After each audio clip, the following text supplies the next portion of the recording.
Muy buenos días, buenas tardes, buenas noches, espero que estén de lo mejor.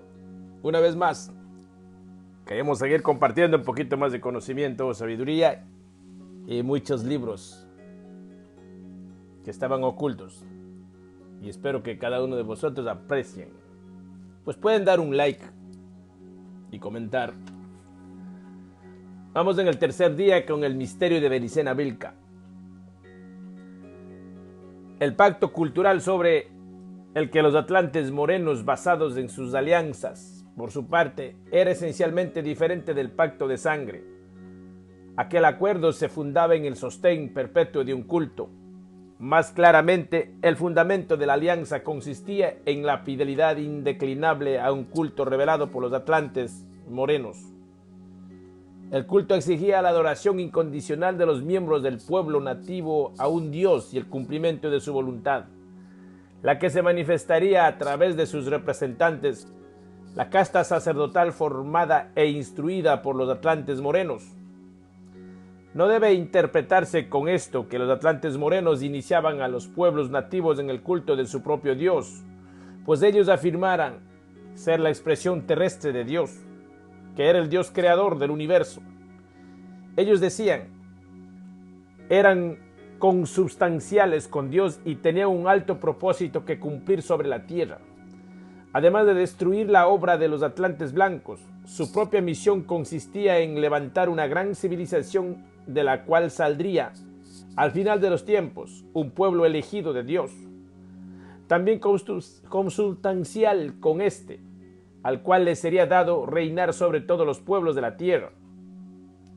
Ciertos ángeles, a quienes los malditos atlantes blancos denominaban dioses traidores al espíritu, apoyarían entonces el pueblo elegido con todo su poder. Pero estaba escrito que aquella sinarquía no podría concretarse sin expulsar de la tierra a los enemigos de la creación, a quienes osaban descubrir a los hombres los planes de Dios para que éstos se rebelasen y apartasen de sus designios. Sobrevendría entonces la batalla final entre los hijos de la luz y los hijos de las tinieblas. Vale decir, entre quienes adorasen al Dios creador con el corazón y quienes comprendiesen a la serpiente con la mente. Resumiendo, los atlantes morenos, que eran la expresión de Dios, no se proponían a sí mismos como objeto del culto ni exponían a los pueblos nativos su concepción de Dios, la cual se reduciría a una autovisión que el Dios creador experimentaría desde su manifestación en los atlantes morenos. En cambio, revelaban a los pueblos nativos el nombre y el aspecto de algunos dioses celestiales, que no eran sino rostros del Dios creador, otras manifestaciones de él en el cielo, los astros del firmamento y todo cuerpo celeste visible o invisible, expresaban a estos dioses. Según la particular psicología de cada pueblo nativo sería, pues, el Dios revelado. A unos, los más primitivos, se les mostraría a Dios como el sol, la luna, un planeta o estrella, o determinada constelación. A otros, más evolucionados, se les diría que en tal o cual astro residía el Dios de sus cultos. En este caso, se les autorizaba a representar al Dios mediante un fetiche o ídolo que simbolizase su rostro oculto, aquel con el cual los sacerdotes lo percibían en su residencia astral. Sea como fuere, que Dios fuese un astro, que existiese tras un astro, que se manifestase en el mundo circundante, en la creación entera, en los atlantes morenos o en cualquier otra casta sacerdotal, el materialismo de semejante concepción es evidente. A poco que se profundice en ello se hará patente la materia, puesta siempre como extremo real de la creación de Dios, cuando no como la sustancia misma de Dios, constituyendo la referencia natural de los dioses, el soporte esencial de la existencia divina. Es indudable que los atlantes morenos adoraban a las potencias de la materia, pues todo lo sagrado para ellos, aquello por ejemplo que señalaban a los pueblos nativos en el culto, se fundaban en la materia. En efecto, la santidad que se obtenía por la práctica sacerdotal procedía de una inexorable satisfacción del cuerpo y de los cuerpos, y el poder consecuente, demostrativo a la superioridad sacerdotal, consistía en el dominio de las fuerzas de la naturaleza o en última instancia de toda fuerza. Mas las fuerzas no eran sino manifestaciones de los dioses, Las fuerzas emergían de la materia o se dirigían a ella, y su formalización era equivalente a su deificación. Esto es, el viento, el fuego, el trueno, la luz, no podían ser sino dioses a la voluntad de dioses. El dominio de las fuerzas era, así, una comunión con los dioses, y por eso la más alta santidad sacerdotal, la que se demostraba por el dominio del alma, fuese ésta concebida como cuerpo o como fuerza, significaba también la más abyecta sumisión a las potencias de la materia. El movimiento de los astros denotaba el acto de los dioses. Los planes divinos se desarrollaban con tales movimientos en que cada ritmo, periodo o ciclo tenían un significado decisivo para la vida humana. Por lo tanto, los atlantes morenos divinizaban el tiempo bajo la forma de los ciclos astrales o naturales y transmitían a los pueblos nativos a la creencia en las eras o los grandes años. Durante un gran año se concretaba una parte del plan que los dioses habían trazado para el hombre, su destino terrestre. El último gran año, que duraría unos 26.000 años solares, habría comenzado miles de años antes, cuando el cisne del cielo se aproxima a la tierra y los hombres de la Atlántida vienen a descender al dios Sanat. Venía para ser el rey del mundo enviado por el dios Sol, Ton, el padre de los hombres, aquel que es hijo de Dios Perro, Sin. Los atlantes morenos glorificaban el momento en que Sanat llegó a la tierra y difundían entre los pueblos nativos el símbolo del cisne, como señal de aquel recuerdo primigenio. De allí que el símbolo del cisne y luego el de toda ave palmípeda fuese considerado universalmente como la evidencia de que un pueblo nativo determinado había concertado el pacto cultural. Vale decir que aunque el dios al que rendían culto los pueblos nativos fuese diferente, Belén, Nolú, Bran, Proteo, etc., la identificación común con el símbolo del cisne delataba la institución del pacto cultural. Posteriormente, tras la partida de los atlantes, el pleito entre los pueblos nativos se simbolizaría como una lucha entre el cisne y la serpiente, pues el conflicto era entre los partidarios del símbolo del cisne y los que comprendían al símbolo de la serpiente. Por supuesto, el significado de esa alegoría solo fue conocida por los iniciados. El dios Sanat se instaló en el trono de los antiguos reyes del mundo, existente desde millones de años antes en el Palacio Korn de la isla blanca Jig, conocida posteriormente en el Tíbet como Changshambala o Deyun. Allí disponía para gobernar del concurso de incontables almas, pues la isla blanca estaba en la tierra de los muertos. Sin embargo, a la isla blanca solo llegaban las almas de los sacerdotes, de aquellos que en todas las épocas habían adorado al Dios creador. El rey del mundo presidía una fraternidad blanca o hermandad blanca integrada por los más santos sacerdotes, vivos o muertos, y apoyada en su accionar sobre la humanidad con el poder de esos misteriosos ángeles, Serafín Nefilim, que los atlantes blancos calificaban de dioses traidores al espíritu del hombre. De acuerdo a los atlantes blancos, los Serafín Nefilim solo serían 200, pero su poder era tan grande que regían sobre toda la jerarquía oculta de la tierra.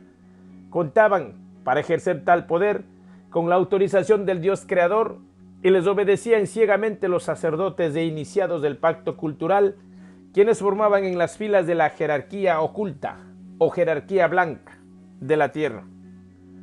En resumen, en Changshambala, en la isla blanca, existía la fraternidad blanca, a cuya cabeza estaban los Serafín Nefilim y el rey del mundo. Cabe aclarar que la blancura predicaba sobre la mansión insular del rey del mundo o su fraternidad no se referiría a una cualidad racial de sus moradores o integrantes, sino a la iluminación que indefectiblemente estos poseerían con respecto al resto de los hombres. La luz, en efecto, era la cosa más divina, fuese la luz interior, visible por los ojos del alma, o la luz solar, que sostenía la vida y se percibía con los sentidos del cuerpo. Y esta devoción demuestra, una vez más, el materialismo metafísico que sustentaban los atlantes morenos. Según ellos, a medida que el alma evolucionaba y se elevaba hacia el Dios creador, aumentaba su luz, es decir, aumentaba su aptitud para recibir y dar luz para convertirse finalmente en pura luz. Naturalmente esa luz era una cosa creada por Dios, vale decir, una cosa finita, el límite de la perfección del alma, algo que no podría ser sobrepasado sin contradecir los planes de Dios, sin caer en la herejía más abominable. Los atlantes blancos, contrariamente, afirmaban que en el origen, más allá de las estrellas, existía una luz increada que solo podía verse o ser vista por el espíritu. Esa luz infinita era imperceptible para el alma. Empero, aunque invisible, frente a ella el alma se sentía como ante la negrura más impenetrable, un abismo infinito, y quedaba sumida en un terror incontrolable. Y eso se debía a que la luz increada del espíritu transmitía al alma la intuición de la muerte eterna, en la que ella, como toda cosa creada, terminaría su existencia al final de un súper gran año de manifestación del Dios creador, un Mahamanvantara. De modo que la blancura de la fraternidad a la que pertenecían los atlantes morenos no provenían del color de la piel de sus integrantes, sino de la luz de sus almas.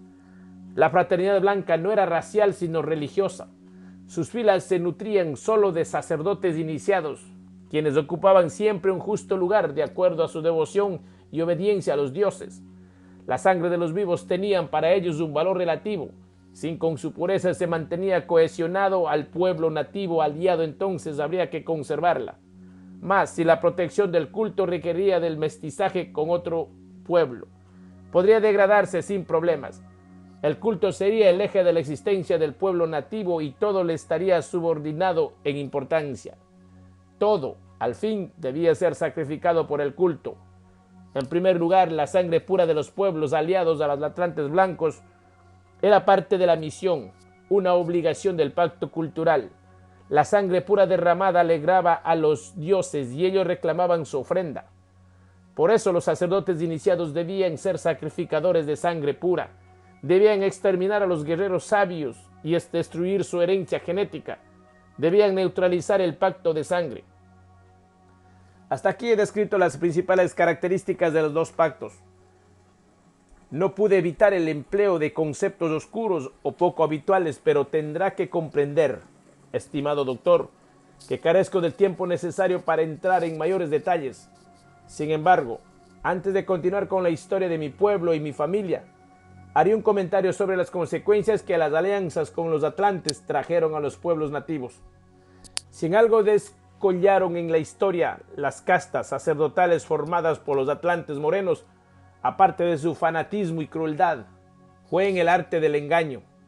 Hicieron, literalmente, cualquier sacrificio si éste contribuía a la preservación del culto, el cumplimiento de la misión, ese alto propósito que satisfacía la voluntad de los dioses, justificaba todos los medios empleados y los convirtió en maestros del engaño.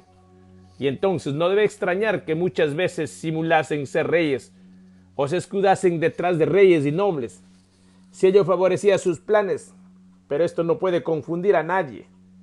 Reyes, nobles o señores, si sus actos apuntaban a mantener un culto, si profesaban devota sumisión a los dioses de la materia, si derramaban la sangre pura o procuraban degradarla, si perseguían a los sabios o afirmaban la herejía de la sabiduría, indudablemente se trataba de sacerdotes camuflados, aunque sus funciones sociales aparentasen lo contrario.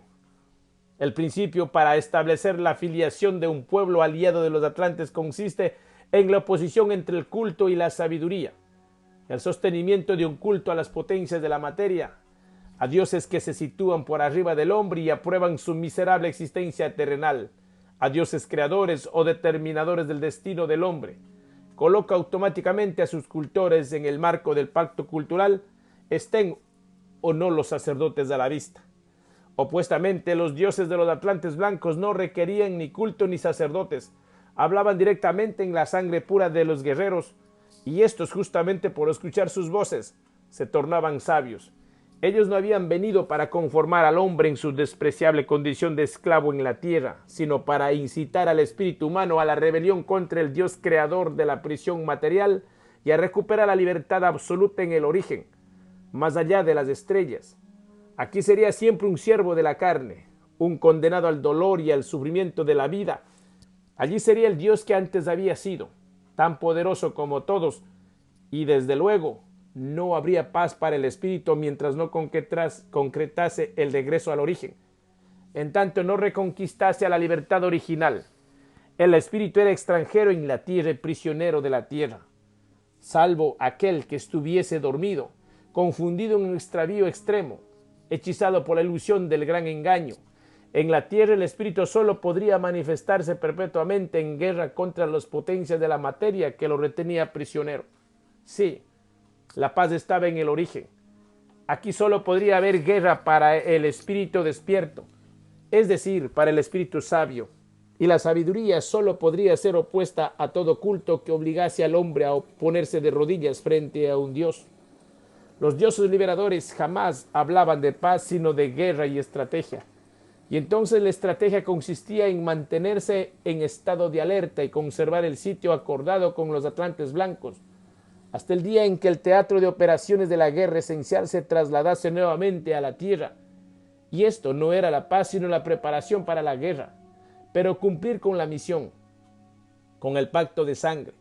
Mantener al pueblo en estado de alerta exigía cierta técnica, un modo de vida especial que les permitiese vivir como extranjeros en la tierra. Los atlantes blancos habían transferido a los pueblos nativos en modo de vida semejante, muchos de cuyas pautas serían actualmente incomprensibles. Empero, trataré de exponer los principios más evidentes en que se basaba para conseguir los objetivos propuestos.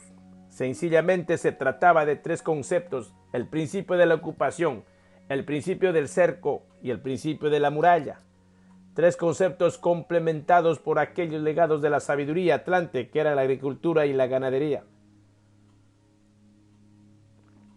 En primer lugar, los pueblos aliados de los atlantes blancos no deberían olvidar nunca el principio de la ocupación del territorio y tendrían que prescindir definitivamente del principio de la propiedad de la tierra, sustentando por los partidarios de los atlantes morenos. Con otras palabras, la tierra habitada era tierra ocupada, no tierra propia. ¿Ocupada a quién? Al enemigo, a las potencias de la materia. La convicción de esta distinción principal bastaría para mantener el estado de alerta, porque el pueblo ocupante era así consciente de que el enemigo intentaría recuperar el territorio por cualquier medio, bajo la forma de los pueblos nativos aliados a los atlantes morenos, como otro pueblo invasor o como adversidad de las fuerzas de la naturaleza. Creer en la propiedad de la tierra, por el contrario, significaba bajar la guardia frente al enemigo, perder el estado de alerta y sucumbir ante su poder de ilusión. Comprendido y aceptado el principio de ocupación, los pueblos nativos debían proceder, en segundo término, a cercar el territorio ocupado o por lo menos a señalar su área. ¿Por qué? Porque el principio del cerco permitía separar el territorio ocupado del territorio enemigo. Fuera del área ocupada y cercada se extendía el territorio del enemigo. Recién entonces, cuando se disponía de un área ocupada y cercada, se podía sembrar y hacer producir a la tierra. En efecto, en el modo de vida estratégico heredado de los atlantes blancos, los pueblos nativos estaban obligados a obrar según un orden estricto, que ningún otro principio permitía alterar. En tercer lugar, después de la ocupación y el cercado, recién se podía practicar el cultivo.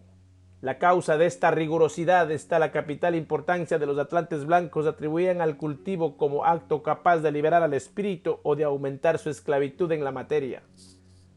La fórmula correcta era la siguiente: si un pueblo de sangre pura realizaba el cultivo sobre una tierra ocupada y no olvidaba en ningún momento al enemigo que acechaba afuera, entonces, dentro del cerco, sería libre para elevarse hasta el espíritu y adquirir la más alta sabiduría. En caso contrario, si se cultivaba la tierra creyendo en su propiedad, las potencias de la materia emergerían de la tierra, se apoderarían del hombre y lo entregarían al contexto, convirtiéndolo en un objeto de los dioses.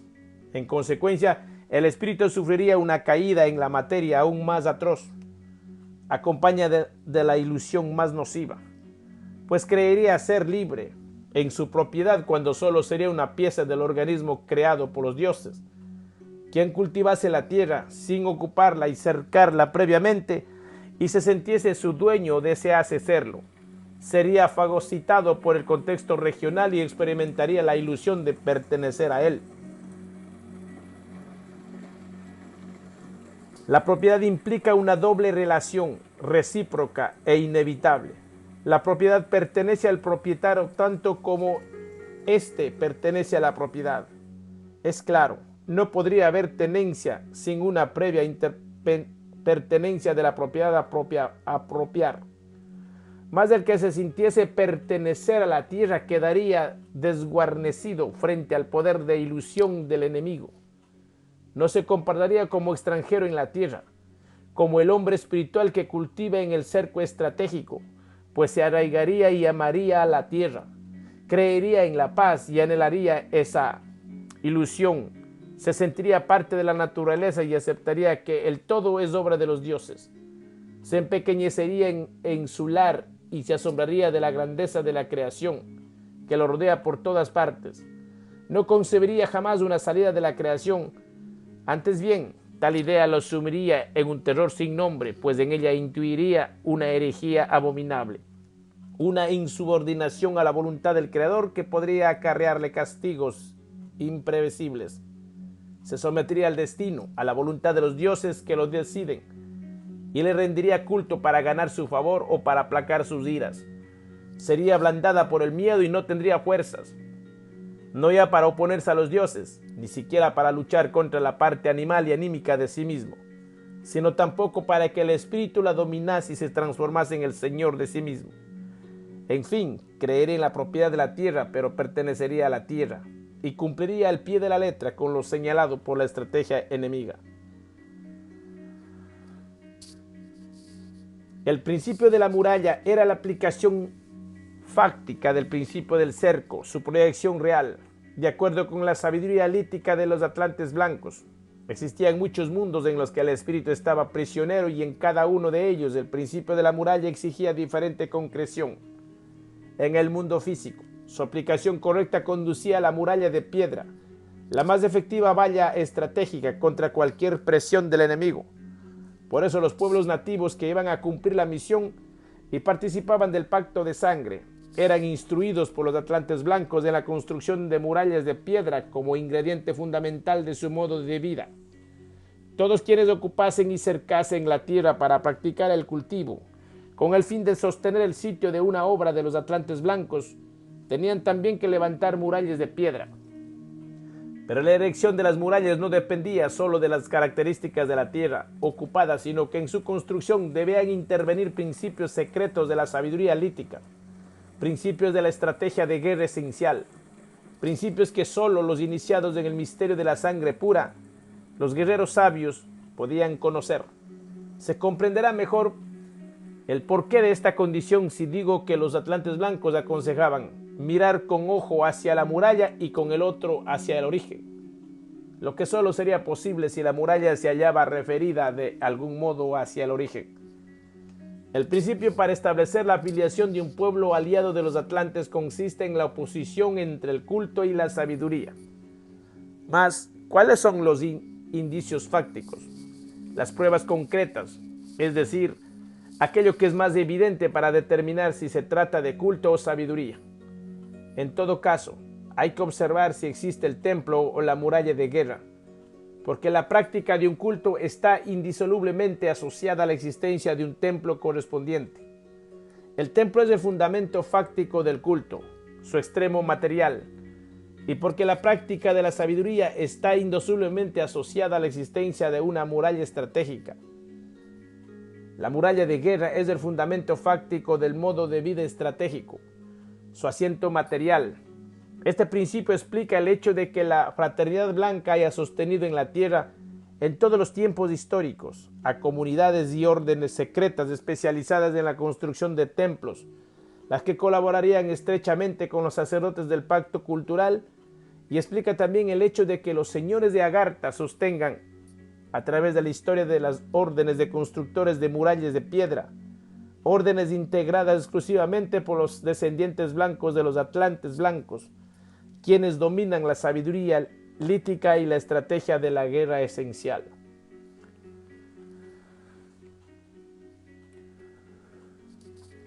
Cuarto día. Por todo lo visto, será evidente que del modo de vida estratégico solo podría proceder un tipo de cultura extremadamente austera. En efecto, los pueblos del pacto de sangre jamás se destacaron por otro valor cultural como no fuese la habilidad para la guerra. Es que estos pueblos, al principio, se comportaban como verdaderos extranjeros en la tierra. Ocupaban la región en que vivían, quizá durante siglos, pero siempre pensando en partir, siempre preparándose para la guerra, siempre desconfiando de la realidad del mundo y demostrando una hostilidad esencial hacia los dioses extraños. No debe sorprender, pues, que fabricasen pocos utensilios y aún menos objetos santuarios. Sin embargo, aunque escasas, las cosas estaban perfeccionadas lo bastante como para recordar que se trataba de pueblos de constructores, dotados de hábiles artesanos. Para comprobarlos no bastaría más que observar la producción de armas, en la que siempre sobresalieron. Estas sí se fabricaban en la cantidad y calidad siempre creciente, siendo proverbial del temor y el respeto causado por ellas en los pueblos del pacto cultural que experimentaron la eficacia de su poder ofensivo. Los pueblos del pacto cultural, contrariamente a los ocupantes de la tierra, creían en la propiedad del suelo, amaban al mundo y rendían culto a los dioses propiciatorios. Sus culturas eran siempre abundantes en la producción de utensilios y artículos suntuarios y ornamentales. Entre ellos se aceptaba que el trabajo de la tierra era despreciable para el hombre, aunque se le practicaba por obligación. Su habilidad mayor estaba, en cambio, en el comercio, que les servía para difundir sus objetos culturales e imponer el culto de sus dioses. De acuerdo a sus creencias, el hombre había de resignarse a su suerte y a tratar de vivir lo mejor posible en este mundo. Tal la voluntad de los dioses que no se debía desafiar, y para complacer esa voluntad, lo correcto era servir a sus representantes en la tierra, los sacerdotes y los reyes de culto. Los sacerdotes transmitían al pueblo la voz de los dioses y suplicaban a los dioses por la suerte del pueblo. Paraban el brazo de los reyes demasiado amantes de la guerra e intercedían por el pueblo cuando la exacción de impuestos se tornaba excesiva. Eran los autores de la ley y a menudo distribuían la justicia. ¿Qué males no se abatirían sobre el pueblo si los sacerdotes no estuviesen allí para aplacar la ira de los dioses? Por otra parte, según ellos, no era necesario buscar la sabiduría para progresar culturalmente y alcanzar un alto grado de civilización. Bastaba con procurar la perfección del conocimiento. Por ejemplo, bastaba con superar el valor utilitario de un utensilio y luego estilizarlos hasta convertirlo en un objeto artístico o suntuario. La sabiduría era propia de los dioses y a estos irritaba que el hombre invadiese sus dominios.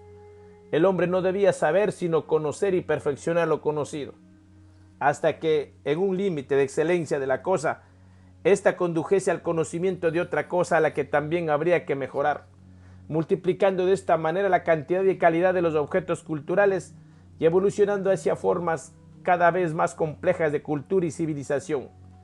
Gracias a los sacerdotes, pues, que condenaban la herejía de la sabiduría, pero aprobaban con entusiasmo la aplicación del conocimiento en la producción de objetos que hiciesen más placentera la vida del hombre. Las civilizaciones de costumbres refinadas y lujos exquisitos contrastaban notablemente con el modo de vida austero de los pueblos del pacto de sangre. Al principio esa diferencia, que era lógica, no causó ningún efecto en los pueblos del pacto de sangre, siempre desconfiados de cuando pudiese debilitar su modo de vida guerrero. Una caída se produciría, profetizaban los guerreros sabios, si permitían que las culturas extranjeras contaminasen sus costumbres. Esta certeza les permitió resistir durante muchos siglos. Mientras en el mundo crecían y se extendían las civilizaciones del pacto cultural, no obstante, con el correr de los siglos y por numerosos variados motivos, los pueblos del pacto de sangre acabaron por sucumbir culturalmente frente a los pueblos del pacto cultural. Sin entrar en detalles, se puede considerar que dos fueron las causas principales de este resultado. Por parte de los pueblos del pacto de sangre, una especie de fatiga colectiva que enervó la voluntad guerrera, algo así como el sopor que por momentos suele invadir a los centinelas durante una larga jornada de vigilancia. Esa fatiga, ese sopor, esa debilidad volitiva los fue dejando inermes frente al enemigo. Por parte de los pueblos del pacto cultural, una diabólica estrategia, lucubrada y pergeñada por los sacerdotes, basada en la explotación de la fatiga de guerra mediante la tentación de la ilusión. Así se tentó a los pueblos del pacto de sangre con la ilusión de la paz, con la ilusión de la tregua, con la ilusión del progreso cultural, con la ilusión de la comodidad, del placer, del lujo, del confort, etc. Quizá el alma más efectiva haya sido la tentación del amor de las bellas sacerdotisas, especialmente entrenadas para despertar las pasiones dormidas de los reyes guerreros. Con la tentación de la ilusión, los sacerdotes procuraban concertar alianzas de sangre entre los pueblos combatientes, sellar los tratados de paz, con la consumación de bodas entre miembros de la nobleza reinante. Naturalmente, como se trataba de apareamientos entre individuos del mejor linaje y de la misma raza, a menudo no ocurría la degradación de la sangre pura. ¿Qué buscaban entonces los sacerdotes con tales uniones? Dominar culturalmente a los pueblos del pacto de sangre. Ellos tenían bien en claro que la sangre pura, por sí sola, no basta para mantener la sabiduría si se carece de la voluntad espiritual de ser libre en el origen, voluntad que se iba debilitando por la fatiga de guerra. La sabiduría haría al espíritu libre en el origen y más poderoso que el Dios creador. Pero en este mundo, donde el espíritu está encadenado al animal hombre, el culto al Dios creador acabaría dominando a la sabiduría, sepultándolo bajo el manto del terror y del odio. Una vez sometidos culturalmente, ya tendrían tiempo los sacerdotes para degradar la sangre pura de los pueblos del pacto de sangre y para cumplir con su propio pacto cultural, es decir, para destruir las obras de los atlantes blancos. En mi pueblo, Dr. Ciegnagel, las cosas ocurrieron de ese modo. Los reyes, cansados de luchar y de esperar el regreso de los dioses liberadores, se dejaron tentar por la ilusión de una paz que les prometía múltiples ventajas. Si se aliaban a los pueblos del pacto cultural, accederían a su avanzada cultura, compartirían sus costumbres refinadas, disfrutarían del uso de los más diversos objetos culturales, habitarían viviendas más cómodas, etc.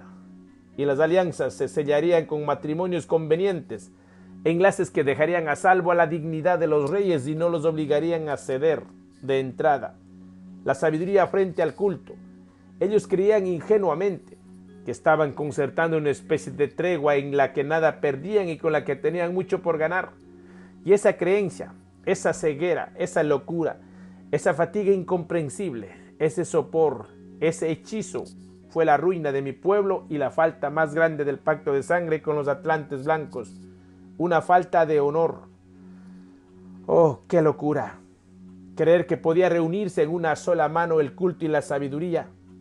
El resultado, el desastre diría, fue que los sacerdotes atravesaron las murallas y se instalaron entre los guerreros sabios. Allí intrigaron hasta imponer sus cultos y conseguir que estos olvidasen la sabiduría. Y por último, se lanzaron ávidamente a rescatar las piedras de Venus, las que remitían con presteza a la fraternidad blanca mediante mensajeros que viajaban a lejanas regiones. Solo muy pocos iniciados tuvieron el honor y el valor de resistirse a tan repudiable claudicación y dispusieron a los medios para preservar la piedra de Venus y lo que se recordaba de la sabiduría. Entre tales iniciados se contó uno de mis remotos antepasados, quien engastó la piedra de Venus en la guarnición de una espada de hierro. Era aquella un arma de imponente belleza y notable simbolismo. Además de sostener la piedra de Venus, el arias que quebraba hacia arriba en dos gavilanes de hierro que protegían la empuñadura y daban al conjunto forma de tridente invertido. La empuñadura, por su parte, era de un hueso blanco como el marfil, pero espiralado, y se afirmaba con convicción que pertenecía al cuerno del barbo unicornio, animal mítico que representaba al hombre espiritual, y el pomo, de hierro como la hoja. Poseía también un par de gavilanes elevados que formaban un segundo tridente invertido. En la Edad Media, como se verá, otros iniciados le grabaron en la hoja la inscripción Honor et Mortis. Pues bien, Ese iniciado estableció la ley de que aquella arma debía pertenecer solamente a los reyes del linaje original, a los descendientes de los atlantes blancos. Vanos fueron, en este caso, los intentos hechos por generaciones de sacerdotes para deshacerse de la espada sabia, denominada así por el pueblo. Como verá, se la conservó mientras se pudo. Y luego, cuando ella ya no fue posible, se la mantuvo oculta hasta los días del Lito de Tarsis, el antepasado que vino a América en 1534. Lo repito, la locura de reunir en una sola estirpe el culto y la sabiduría causó un desastre en los pueblos del pacto de sangre. La interrupción de la cadena iniciática. Ocurrió así que en un momento dado, cuando los dioses del culto se impusieron, se apagó la voz de la sangre pura y los iniciados perdieron la posibilidad de escuchar a los dioses liberadores. La voluntad de regresar al origen se había debilitado hacía tiempo y ahora carecían de orientación. Sin la voz y sin la orientación hacia el origen, ya no había sabiduría para transmitir. Ya no se vería el signo del origen en la piedra de Venus. Los iniciados comprobaron de pronto que algo se había cortado entre ellos y los dioses liberadores, y comprendieron muy tarde que el futuro de la misión y del pacto de sangre dependería como nunca de la lucha entre el culto y la sabiduría, pero de una lucha que desde entonces ya no se desarrollaría afuera sino adentro en el campo de la sangre. ¿Qué hicieron los iniciados al comprobar esa realidad irreversible? Las tinieblas que se abatían sobre el espíritu para contrarrestarlos.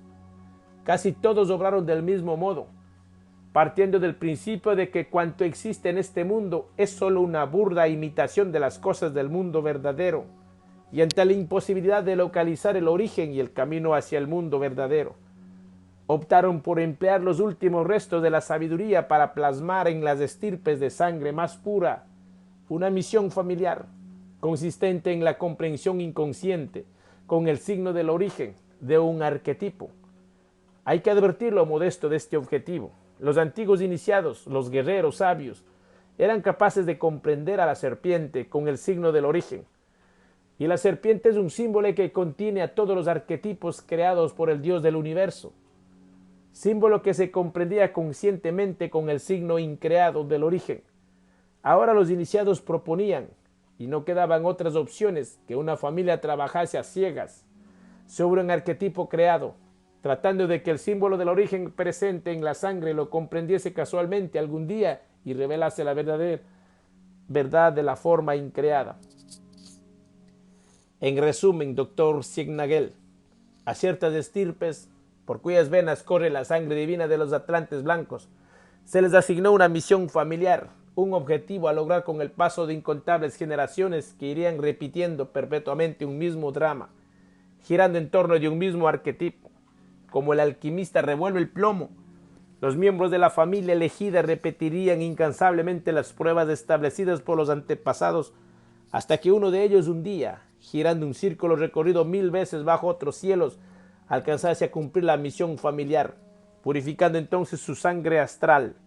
Se produciría así una transmutación que les permitía remontar la involución del Kali Yuga o Edad Oscura, regresar al origen y adquirir nuevamente la sabiduría.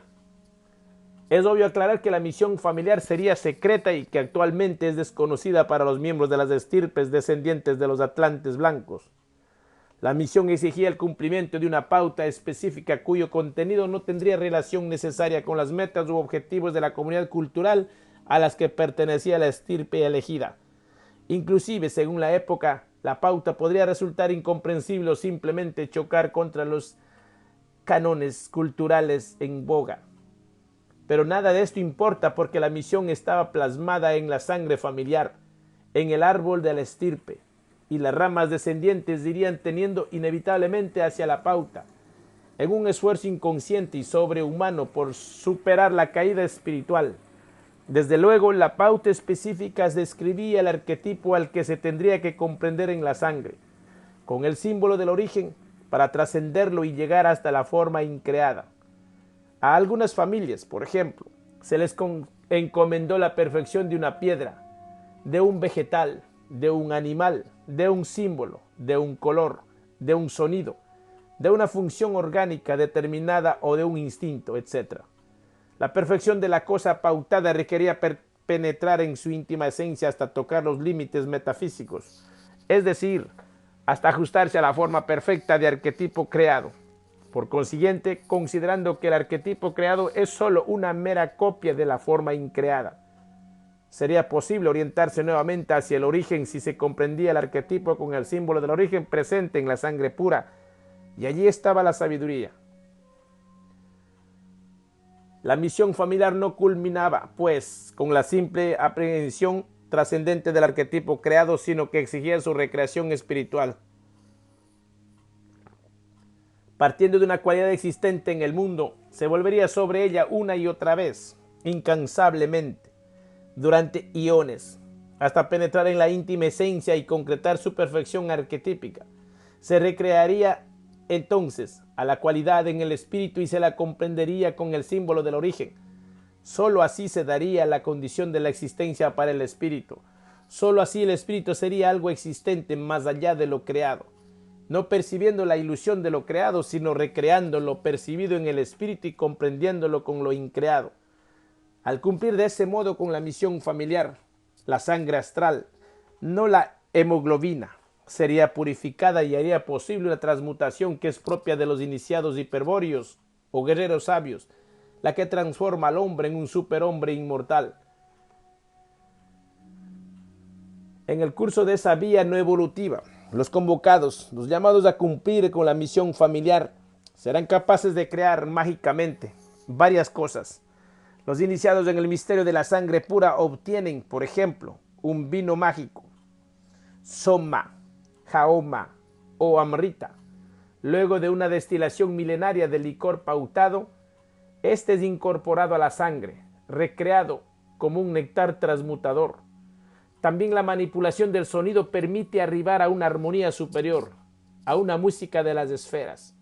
El espíritu, vibrando en una nota única, Om, recrea la esencia inefable del Logos, el verbo creador, y tanto aquel néctar como este sonido o otras formas arquetípicas semejantes pueden ser recreadas en el espíritu y comprendidas por el símbolo del origen, comprendidas por los increados, abriendo así las puertas del origen y a la sabiduría. Su familia, Dr. Segnagel, fue destinada para producir una miel arquetípica, el zumo exquisito de lo dulce. Desde tiempos remotos, sus antepasados han trabajado todas las formas del azúcar, desde el cultivo hasta la refinación, desde las melazas más groseras hasta las mieles más excelentes. Un día se agotó el manejo empírico y un azúcar metafísico, es decir, un arquetipo, se incorporó a la sangre astral de la familia, dando comienzo a un lento proceso de refinación interior que culmina en usted. Hoy el azúcar metafísico ha sido ajustado a la perfección arquetípica y el esfuerzo de miles de antepasados se ha condensado en su persona. La dulzura buscada está en su corazón. A usted le toca dar el último paso de la transmutación, recrear este azúcar arquetípico en el espíritu y comprenderlo con el símbolo del origen. Pero no soy yo quien debe hablarle de esto, pues sus antepasados se harán presentes un día, todos juntos, y le reclamarán el cumplimiento de la misión. Quinto día. Ahora que ya le comuniqué estos antecedentes imprescindibles, entraré de lleno en la historia de mi familia. Dr. Segnagel. La misma, según adelante, desciende directamente de los atlantes blancos y desde luego de los antiguos divinos hiperbóreos. Hace miles de años, los íberos fueron víctimas también de esta fatiga de guerra que iba causando una amnesia generalizada en los descendientes de los atlantes blancos. Primero se fue flexibilizando la austeridad de las costumbres y se permitió que los hábitos urbanos de los pueblos del pacto cultural se confundiesen con el modo de vida estratégico. Aquella penetración cultural tuvo incidencia decisiva en la desmoralización del pueblo, en la pérdida de su alerta guerrero. Luego se sellaron las alianzas de sangre que, conforme al engaño que padecían los últimos guerreros sabios, concretarían las ilusiones de la paz, la riqueza, la comodidad, el progreso, etc. Lógicamente, junto con los príncipes y princesas de los pueblos del pacto cultural, vinieron los sacerdotes a imponer sus cultos a los dioses traidores y a las potencias de la materia. Los guerreros perdieron así su espiritualidad, conocieron el temor y especularon con el valor de la vida. Aún serían capaces de luchar, pero solo hasta los límites del miedo, como los animales. Y, por supuesto, se harían temerosos de los dioses, respetuosos de sus voluntades supremas a las que nadie osaría desafiar. Ya no levantarían pues la vista de la tierra ni buscarían el origen. En adelante, solo los héroes protagonizarían las hazañas que los guerreros ahora no se atrevían a realizar. Triste lugar de excepción el reservado de los héroes, cuando en los días de los atlantes blancos toda la raza era una comunidad de héroes. El triunfo del culto causó el olvido de la sabiduría.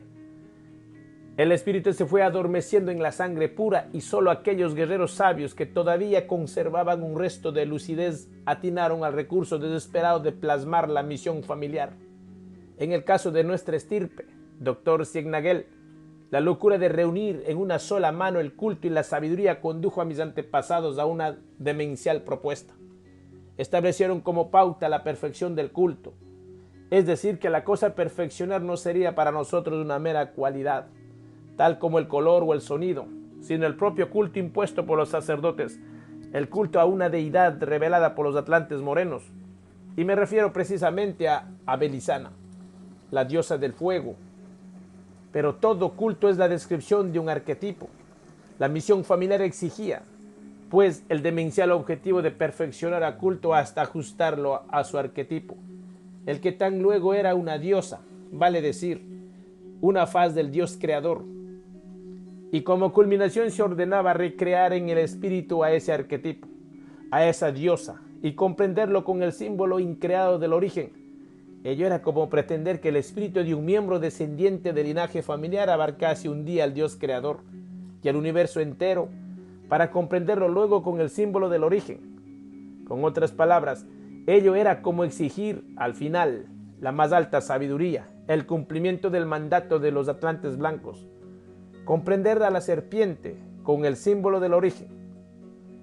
No podría asegurarle si esta alucinante propuesta fue el producto de la locura de mis antepasados o obedecido a la inspiración superior, a una solicitud que los dioses liberadores hacían a la estirpe. Quizá ellos sabían desde el principio que uno de los nuestros llegaría a cumplir la misión familiar y despertaría como guerrero sabio, en el momento justo en que se librase sobre la tierra la batalla final. Porque si destacamos un acto de locura de los guerreros sabios y aceptamos que obraron con plena conciencia de lo que suponían conseguir, no se explica la extrema dificultad de semejante misión a menos que su cumplimiento contribuyese a la estrategia de la guerra esencial y se confiase en la ayuda y la guía invisible de los dioses liberadores. Tal vez, entonces, los dioses liberadores quisieron contar durante la batalla final con iniciados capaces de enfrentarse con ellos cara a cara, y hubiesen decidido dotar a ciertos linajes, como el mío, del instrumento adecuado para ello, esto es, de la comprensión del arquetipo de los dioses. Esta necesidad se entiende por medio de una antigua idea que los atlantes blancos transmitieron a los guerreros sabios de mi pueblo. De acuerdo a esa revelación, los dioses liberadores eran espíritus increados que existían libremente fuera de toda determinación material. Pero los espíritus encadenados en la materia, en el animal hombre, habían perdido el origen y con ello la capacidad de percibir lo increado. Solo podían relacionarse con lo creado, con las formas arquetípicas. Por eso los dioses liberadores solían emplear como ropaje algunos arquetipos de dioses para manifestarse a los hombres. Naturalmente, tales manifestaciones solo tendrían lugar frente a los iniciados hiperbóreos, porque solo los iniciados serían capaces de trascender los ropajes, las formas de los arquetipos creados y resistir cara a cara las presencias terribles de los dioses liberadores. Siendo así, tal vez ellos habrían querido que un iniciado de mi estirpe llegase algún día, presumiblemente durante la batalla final, a ponerse en contacto con la diosa hiperbórea, que suele manifestarse a través de Belisana, la que los atlantes blancos llamaban Fría y los antiguos hiperbóreos Lilith. Cualquiera fuese el caso, por locura o inspiración divina, Lo cierto es que la pauta de aquella misión determinó que nuestra familia se consagrase con ardor y la perfección del culto a la diosa Belisana. Seguramente esa dedicación tan especial a la práctica de un culto haya sido salvadora, pues durante muchas generaciones se creó que el nuestro era un linaje de sacerdotes. En verdad, los primeros descendientes de la misión familiar no se debían diferenciar mucho de los más fanáticos, sacerdotes adoradores del fuego. Sin embargo, con el correr de las generaciones, fueron surgiendo miembros que penetraron más y más en la esencia de lo ígneo.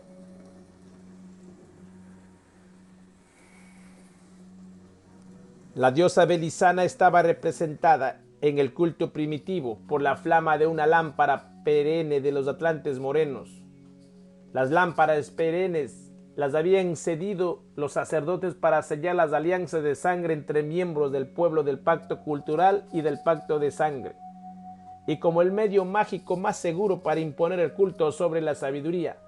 De ese modo, entre los iberos de mi pueblo, un guerrero sabio contrajo enlace con una princesa ibera, que era también sacerdotisa del culto a la diosa Belisana, y recibió como dote aquella lámpara cuya flama no se apagaba nunca. Absurdamente, mi familia poseyó entonces la espada sabia, con la piedra de Venus de los atlantes blancos, y la lámpara perenne, con la flama de los atlantes morenos, pero la espada sabia no juraría aún su papel, solo era celosamente conservada por tradición familiar, pues se había perdido la facultad de ver el signo del origen sobre la piedra de Venus. En cambio, a la lámpara perenne, al culto a la flama sagrada, se le ofrendaba toda la atención. Así hubo descendientes que consiguieron perfeccionar la divina flama, aproximándolo cada vez más al arquetipo ígneo de la diosa. Y hubo también descendientes que lograron aislar y aprehender a la esencia de lo ígneo, incorporando el arquetipo del fuego en la sangre familiar. Cuando esto ocurrió, algunos antepasados prudentemente abandonaron el culto de la flama y se retiraron a un señorío del sur de España. Dejaron la lámpara perenne a los restantes familiares, que eran incapaces de faltar al culto, y conservaron la espada sabia, que para aquellos no significaba nada. Por supuesto, quienes quedaron en custodia de la lámpara perenne continuaron siendo reyes o sacerdotes porque el pueblo estaba completamente entregado al culto de la diosa Belisana. Los que se retiraron, mis antepasados directos, tuvieron que ceder en cambio todos sus derechos a la sucesión real. No obstante, mantuvieron algún poder como señores de la casa de Tarsis, cerca de Huelva, en Andalucía. Fue entonces cuando adoptaron el barbo unicornio como símbolo de la casa de Tarsis. Al principio representaban aquel pez mítico en sus escudos o en primitivos blasones, pero en la Edad Media, como se verá, fue incorporada heráldicamente al escudo de armas familiar. El barbo caballero, Barbus eques, es el más común en los ríos de España, especialmente el Odiel, que circulaba a escasos metros de Tarsis. Recibe el pez tal nombre debido a 4 barbillas que tienen la mandíbula inferior, la cual es muy saliente. Empero, el barbo al que se referían los señores de Tarsis era un pez provisto de un cuerno frontal y 5 barbillas. El mito que justificaba el símbolo afirmaba que el barbo, desplazándose por el río Odiel, era semejante al alma transitando por el tiempo trascendente de la vida, una representación del animal hombre. Pero los descendientes de los atlantes blancos no eran como el animal hombre, pues poseían un espíritu increado encadenado en el alma creada. Entonces el barbo no lo representaba concretamente. De allí la adición del cuerpo espiralado, que correspondía al instrumento empleado por los dioses traidores para encadenar al espíritu increado. Vale decir, a la llave Kalachakra. Naturalmente el espíritu increado era irrepresentable y por eso se le insinuaba dejando sin terminar en las representaciones del barbo unicornio la punta del cuerno. Más allá del cuerno, a una distancia infinita, se hallaba el espíritu increado, absurdamente relacionado con la materia creada. Y la barba del bardo, desde luego, significaba la herencia de Nabután, el número de Venus.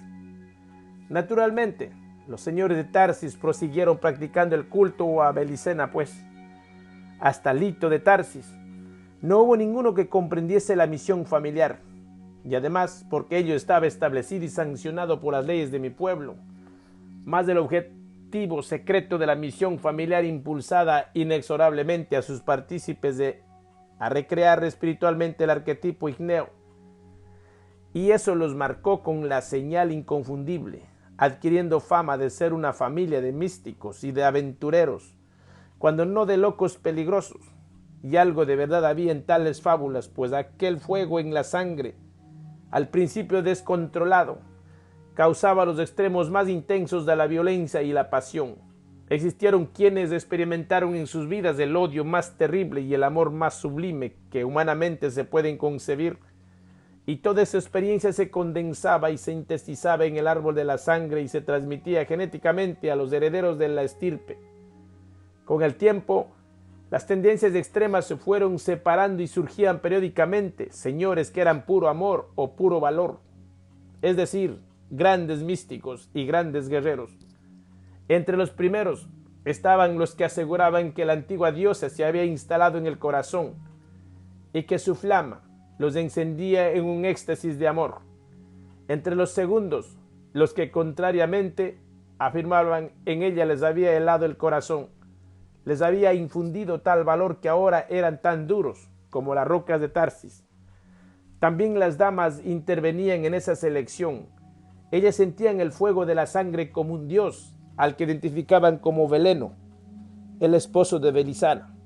En realidad, este Veleno, dios del fuego al que los griegos conocían como Apolo, el hiperbóreo, era un arquetipo ígneo que empleado desde los días de la Atlántida por el más poderoso de los dioses liberadores como ropaje para manifestarse a los hombres. Me refiero al gran jefe de los espíritus hiperbóreos, Lucifer, el que desafía con el poder de la sabiduría al poder de la ilusión del Dios creador, el enviado del Dios incognoscible, el verdadero Cristo de luz increada.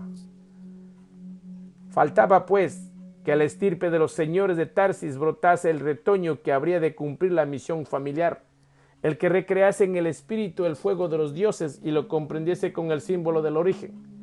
Le anticipo, doctor Ciegnagel, que solo hubo dos que tuvieron esa posibilidad en grado eminente: Lito de Tarsis en el siglo XVI y mi hijo Noyo en la actualidad. Pero vayamos hacia esto paso a paso. Sexto día. La Sierra Catochar siempre fue rica en oro y plata, mientras mi pueblo era fuerte en la península ibérica. Era riqueza permitió que los señores de Tarsis viviesen con gran esplendor. El modo de vida estratégico había sido olvidado miles de años antes de adquirir los derechos de aquel señorío y ya no se ocupaba. La tierra para practicar el cultivo mágico. En esa época se creía en la propiedad de la tierra y en el poder del oro. Todos los reinos estaban infestados de comerciantes y mercaderes que ofrecían por oro las cosas más preciosas, especias, géneros, vestidos, utensilios, joyas y hasta armas. Sí, las armas que en el pasado eran producidas por cada pueblo combatiente, siendo las más perfectas acaparadas por los pueblos del pacto de sangre. Entonces podían adquirirse a los traficantes por un puñado de oro, y los señores de Tarsis, con su oro y su plata, compraban a los campesinos la mitad de sus cosechas. La otra mitad, menos lo necesario para subsistir, correspondía, como es lógico, a los señores de Tarsis por ser estos los propietarios de la tierra. Y el sobrante de aquellos alimentos, junto con el oro y la plata que abundaban, iban a parar a los puertos de Huelva, que entonces se llamaba Onuba, para convertirse en mercancías de la más variada especie. Los fenicios, descendientes de la raza roja de la Atlántida, se contaban entre los pueblos que adhirieron de entrada al pacto cultural. En el pasado habían sido enemigos jurados de los íberos, tan solo 100 años antes de que mi familia llegase al señorío de Tarsis. Los fenicios tenían ocupada la ciudadela de Tarshish, que se hallaba enclavada cerca de la confluencia de los ríos Tinto y Odiel. Finalmente, luego de una breve pero encarnizada guerra, mi pueblo recuperó la plaza, aunque condicionada por un tratado de paz que permitiría el libre comercio de los hombres rojos, desde Tarshish hasta Onuba, en pequeños transportes fluviales en caravanas, y desde Onuba hasta Medio Oriente en barcos de ultramar. Los fenicios monopolizaban el tráfico de mercancías, pues la presencia de mercaderes procedentes de otros pueblos era incomparablemente menor. Sin juzgar aquí el impacto cultural que aquel tránsito comercial causaba en las costumbres de mi pueblo, lo cierto es que los señores de Tarsis gobernaban un país tranquilo, que iba siendo famoso por su riqueza y prosperidad.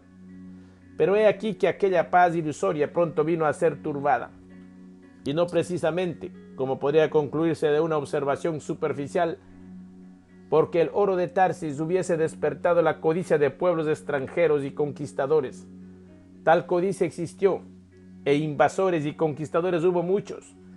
Empero, el motivo principal de todos los problemas y finalmente de la ruina de la casa de Tarsis fue la llegada de los golems. Desde el siglo VIII antes de Jesucristo, aproximadamente desde que Sargón, el rey de Asiria, destruía el reino de Israel, comenzaron a aparecer los golems en la península ibérica. Al comienzo venían acompañados a los comerciantes fenicios y desembarcaban en todos los puertos del Mediterráneo, pero luego se comprobó que también avanzaban por tierra, al paso de un pueblo escita al que había dominado en Asia Menor. Este pueblo, que era de nuestra misma raza, atravesó Europa de este a oeste y llegó a España 2 siglos después, cuando la obra destructiva de los malditos golems estaba bastante adelantada. Los golems, por su parte, evidenciaban claramente que pertenecían a otra raza, cosa que ellos confirmaban con orgullo. Eran miembros, se vanagloriaban del pueblo elegido por el Dios creador para reinar sobre la tierra. Sus maestros habían sido los sacerdotes egipcios y venían, por lo tanto, en representación de los atlantes morenos.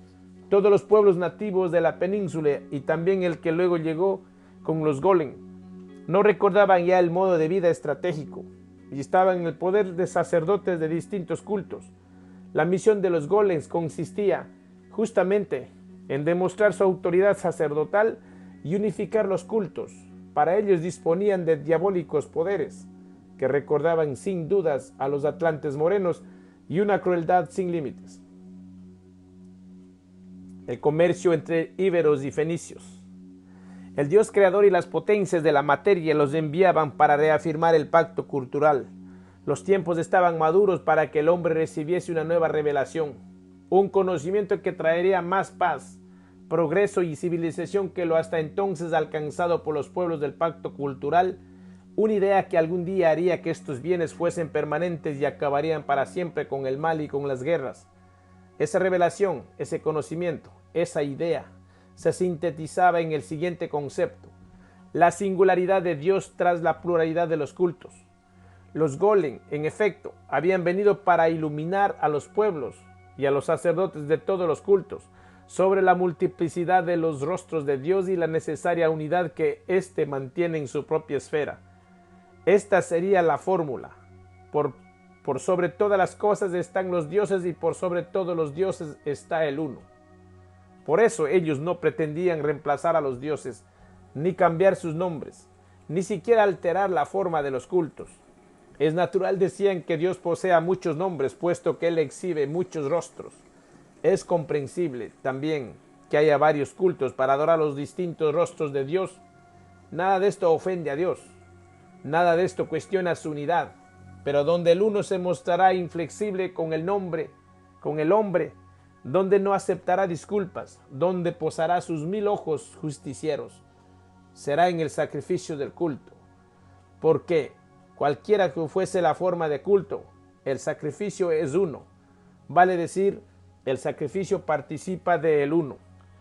De acuerdo con esta novedosa revelación, la unidad del Dios creador se comprobaba en el sacrificio ritual, y la adoración al Dios creador para todo culto se demostraba por el sacrificio ritual. Ay, doctor, a pesar de que hoy en día esos cultos parecen tan lejanos en el tiempo, No puedo pensar sin estremecerme de horror en las miles y miles de víctimas humanas causadas por el descubrimiento de los golem. He de referirme ahora a un aspecto escabroso de la conducta de los golem. ¿Acaso la clave esté en el hecho de que consideraba al Dios creador en su unidad absoluta como masculino? El uno, en efecto, era un Dios macho y nada había más arriba ni más abajo de él que equilibrase a neutralizarse aquella polaridad. Admitían una relativa androgenia cósmica hasta determinado nivel poblado por dioses y diosas debidamente apareados. Pero en la cima, como creador y señor de los demás dioses, estaba el uno, que no era ni andrógino ni neutro, sino masculino. El uno no admitía diosas a su lado, pues se bastaba a sí mismo para existir. Era un dios macho solitario. Con tan aberrante concepción, no debe sorprender que los golems fuesen también hombres solitarios.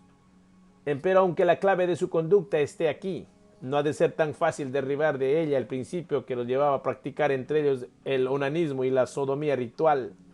Por su costumbre de habitar en los bosques, alejados del pueblo, y sus prácticas depravadas, muchos creyeron que los golems procedían de Frigia, donde existía un culto antiquísimo a la abeja macho bute, el cual también era realizado por sacerdotes sodomitas.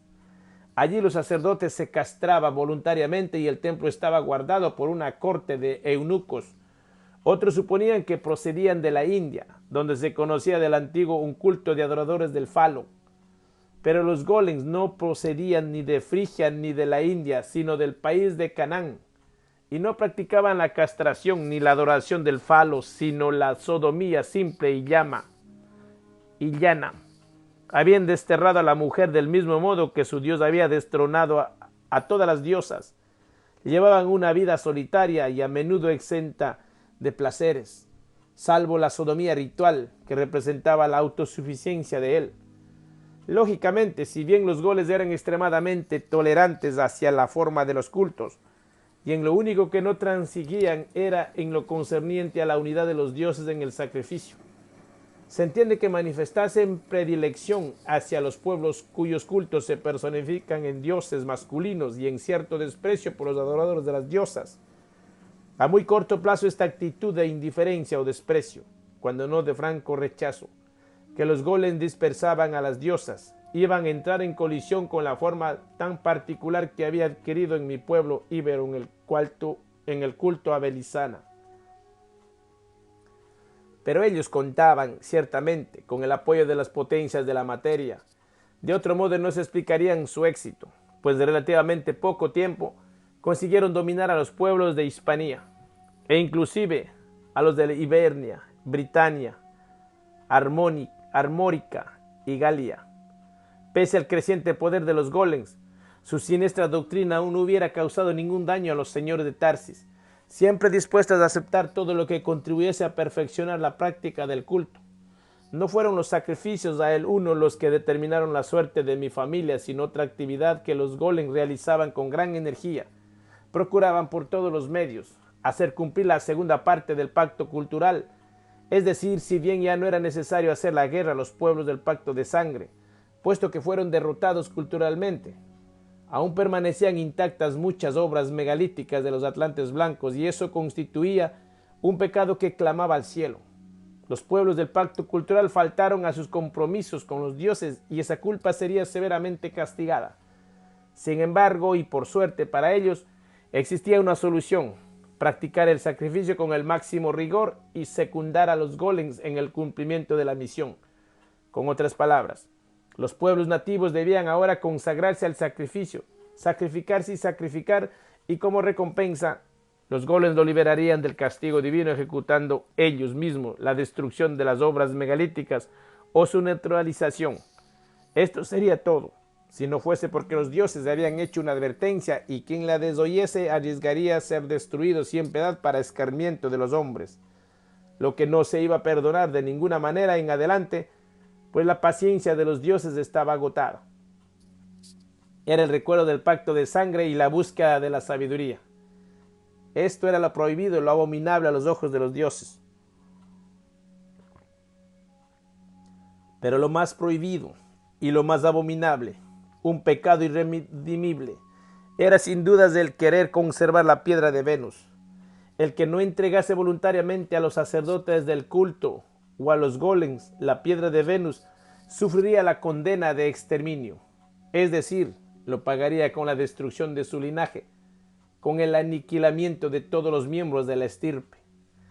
De más está decir que los golems se hicieron muy pronto de casi todas las piedras que todavía continuaban en manos de los pueblos nativos.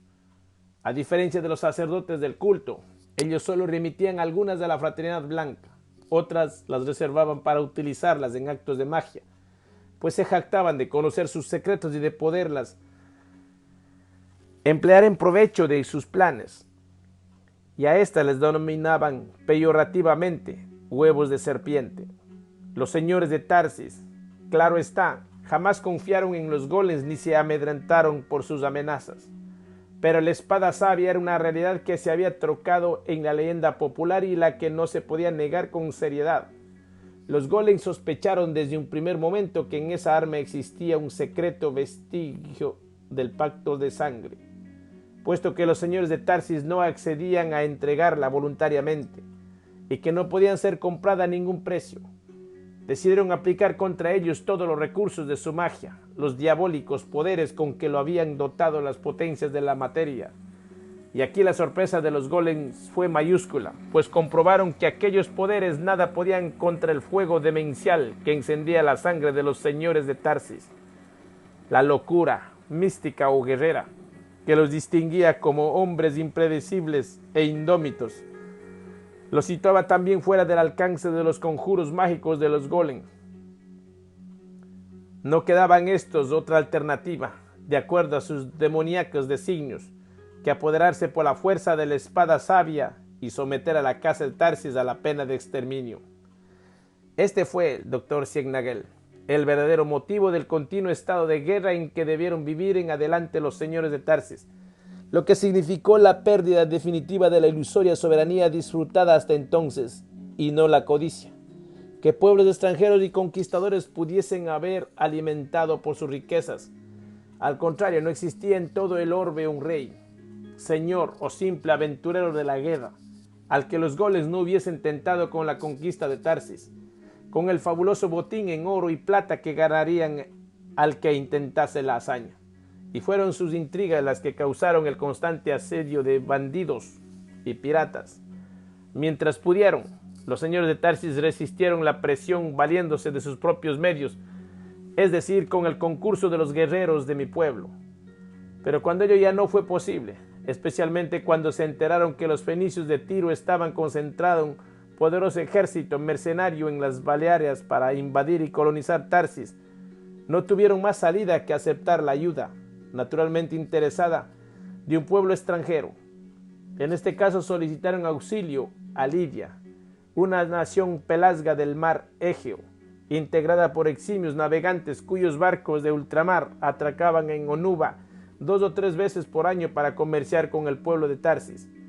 Tenían el defecto de que eran también mercaderes y productores de prescindibles mercancías, y estaban acostumbradas a prácticas y hábitos mucho más avanzados culturalmente que los primitivos íberos, pero en compensación exhibían la importante cualidad de que eran de nuestra misma raza y demostraban una indudable habilidad para la guerra. Por pelasgos, la historia conocida a un conjunto de pueblos afincados en distintas regiones de las costas mediterráneas y tirenas, de la península Egea y del Asia Menor. Así que, para hallar un origen común en todos ellos, hay que remitirse al principio de la historia, a los tiempos posteriores a la catástrofe Atlante, cuando los atlantes blancos instituyen el pacto de sangre con los nativos de la península ibérica. En verdad, entonces solo había un pueblo nativo, que fue separado de acuerdo a las leyes exógamas, atlantes en 3 grandes grupos: el de los íberos, el de los vascos y el de los que después serían los pelasgos. A su vez, cada uno de estos grandes grupos se subdividía internamente en 3 en todas las organizaciones sociales tribales de las aldeas, poblados y reinos. Aquel pueblo único sería conocido luego de la partida de los atlantes blancos como virtriones o britiones, es decir, ganaderos. Pero el nombre no tardó en convertirse en Betriones, y por influencia de otros pueblos, especialmente de los fenicios, en Beriones o Geriones.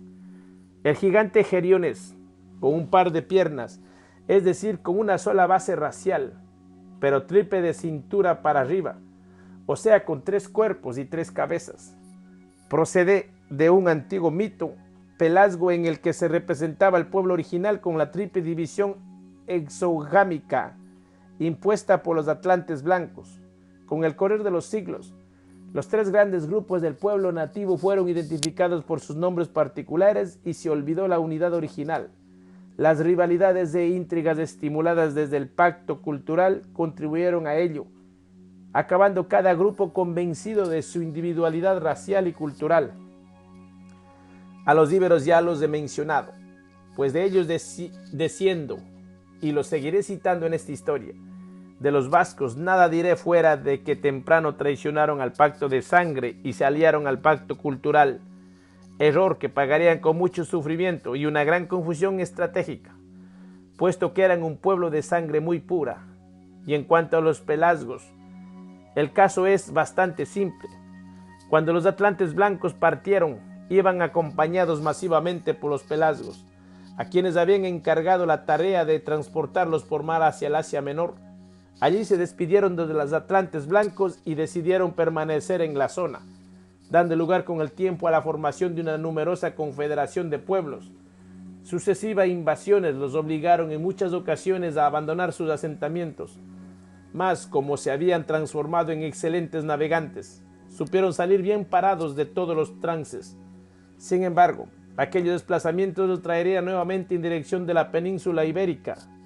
En el momento que transcurre la alianza con los lidios, siglo VIII antes de Jesucristo, otros grupos pelasgos ocupan ya Italia y la Galia bajo el nombre de etruscos, tirrenos, truscos, taruscos, ruscos, racenos, etc. El grupo de los lidios que convocaron los señores de Tarsis aún permanecían en Asia Menor, aunque soportando en esa época una terrible escasez de alimentos. Reconocían por las tradiciones del parentesco cercano que los unía a los íberos, pero afirmaban descender del rey Manes, legendario antepasado que no sería otro más que Manú, el arquetipo perfecto del animal hombre impuesto en sus cultos por los sacerdotes del pacto cultural. Una vez logrado el acuerdo con los embajadores del rey de Lidia, que incluía el consabio e intercambio de princesas, decenas de barcos pelasgos comenzaron a llegar a los puertos de Tarsis. Venían repletos de temibles guerreros, pero también traían muchas familias de colonos dispuestas a establecerse definitivamente entre aquellos parientes lejanos que tanta fama tenían por su riqueza y prosperidad. Esa pacífica invasión no entusiasmaba demasiado a los de mi pueblo, pero nada podía hacer, pues todos comprendían la inminencia del peligro fenicio. Peligro que desapareció no bien estos advirtieron el cambio de situación y evaluaron el costo que supondría ahora la conquista de Tarsis. Por esta vez los golems fueron burlados, pero no olvidarían a la espada sabia, ni a los señores de Tarsis, ni a la sentencia del exterminio que pensaba sobre ellos, o que pesaba sobre ellos. En aquellas circunstancias la alianza con los pelasgos fue un acierto desde todo punto de vista. Los lidios se contaban entre los primeros pueblos del pacto de sangre, que habían vencido el tabú de hierro y conocían el secreto de su fundición y forjado. En eso entonces, las espadas de hierro eran el arma más poderosa de la tierra. Sin embargo, pese a ser notables comerciantes, jamás vendían un arma de hierro, las que solo producían en cantidad justa para sus propios usos. Fabricaban, en cambio, gran número de armas de bronce para la venta o el trueque. De allí su interés por radicarse en Tarsis, cuya veta cuprífera de primera calidad era conocida desde los tiempos legendarios. Cuando los atlantes cruzaban el mar occidental y extraían el cobre con la ayuda del rayo de Poseidón, el cobre casi no había sido explotado por los señores de Tarsis, deslumbrados por el oro y la plata que todo lo compraban. La asociación con los lidios modificó esencialmente ese criterio e introdujo en el pueblo un novedoso estilo de vida, el basado en la producción de objetos culturales de gran escala destinados exclusivamente para el comercio. Una disuasiva muralla de piedra se levantó en torno de la antiquísima ciudadela de Tarsis, que los pelasgos denominaban Tartessos, y terminó dando nombre al país, con un perímetro que abarcaba ahora un área 4 o 5 veces superior. La vieja ciudadela se había transformado en un enorme mercado y en los nuevos espacios fortificados los talleres y fábricas surgían día a día. Telas, vestidos, calzado, utensilios, cacharros, muebles, objetos de oro, plata, cobre y bronce. Prácticamente no existía mercancía que no se pudiese comprar en Tartessos, y salvo el estaño, imprescindible para la industria del bronce, que se iba a buscar a Albión, todo, hasta los alimentos, se producía en Tartessos. Evidentemente, pues, por influencia del pacto cultural, la alianza entre mi pueblo y los lidios culminó en una explosión civilizadora. Muy pronto el antiguo señorío de Tarsis se convirtió en el reino Tartéside, y en pocos siglos se expandió por toda Andalucía. Los tartesios fundaron entonces importantes ciudades, tales como Menace, hoy llamada Torre del Mar, o Masita, a la que los usurpadores cartagineses rebautizaron Cartagena. Su flota llegó a ser tan poderosa como la fenicia y su comercio, altamente competitivo por la mejor calidad de los productos, consiguió poner en grave peligro la economía de los hombres rojos, recién a partir del siglo IV a.C., a causa de la colonización griega y de la expansión de la colonia fenicia del Cartago. Declinó en algo la supremacía comercial y marítima mediterránea de los tartesios. Debo insistir en que el hecho de ser parientes cercanos facilitó enormemente la integración con los pelasgos. Ello se pudo comprobar especialmente en el caso del culto, donde casi no había diferencia entre dos pueblos, pues los lidios adoraban también a la diosa del fuego, a la que conocían como Belilit. Con pocas palabras, para los lidios, Beleno era Bel y Belisana Belilit.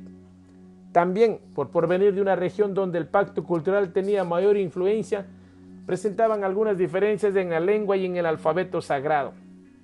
La antigua lengua pelasga, que en mi pueblo aún se hablaba con bastante pureza, había sufrido en los lidios el influjo de lenguas semitas y asiáticas. Sin embargo, aquella jerga de navegantes era más adecuada para el comercio de ultramar que ellos practicaban. La otra diferencia estaba en el alfabeto. Hacía miles de años que en mi pueblo se había olvidado la lengua de los pájaros. Empero, los últimos iniciados y luego los sacerdotes de la flama conservaron el alfabeto sagrado de 13 más 3 brunas, a las que representaban con 16 signos formados con líneas rectas y a los que habían asociado un sonido de la lengua corriente. De ese modo se disponía de 13 consonantes y 13 vocales. Las vocales solo las conocían los señores de Tarsis, pues expresaban el nombre pelasgo secreto de la diosa Luna, algo así como Loa. Pues bien, la novedad que traían los lidios era un alfabeto sagrado compuesto por 13 más 5 letras, es decir, por 18 signos, que representaban sendos sonidos de la lengua corriente. Tenía también 13 consonantes, pero las vocales eran 5, y las dos agregadas, los lidios, no podían suprimirlas ya sin perder más de la mitad de sus palabras. De todo esto, lo más importante, aquello en lo que se debía acordar de entrada, era el nombre de la diosa y el número del alfabeto sagrado. Sobre lo primero, se convirtió en referirse a la diosa en lo sucesivo con un nombre más antiguo, que había sido común a los dos pueblos. Pirena, desde entonces Belisana y Belilit, serían para los tartesios la diosa del fuego Pirena. Con respecto a lo segundo, los señores de Tarsis, que estaban en esa ocasión apremiados por la presión enemiga, no tuvieron más remedio que aceptar la imposición del alfabeto sagrado de 18 letras. El único consuelo, ironizaban, consistía en que el número 18 agradaba mucho más a la diosa que el 16. Por lo demás, los lidios habían sufrido una suerte parecida a la de mi pueblo. En algún momento de su historia los ganó la fatiga de guerra y acabaron cediendo frente a los pueblos del pacto cultural. Los últimos de sus iniciados consiguieron entonces plasmar las misiones familiares en un número aún mayor de estirpes que las existentes entre los míos. Eso explicaba la gran cantidad de familias de artesanos, especializados en los más variados oficios que integraban el pueblo de los lidios. Bueno, mis hermanos, seguiré con más grabaciones de sabiduría hiperbórea para cada uno de vosotros. Bye bye.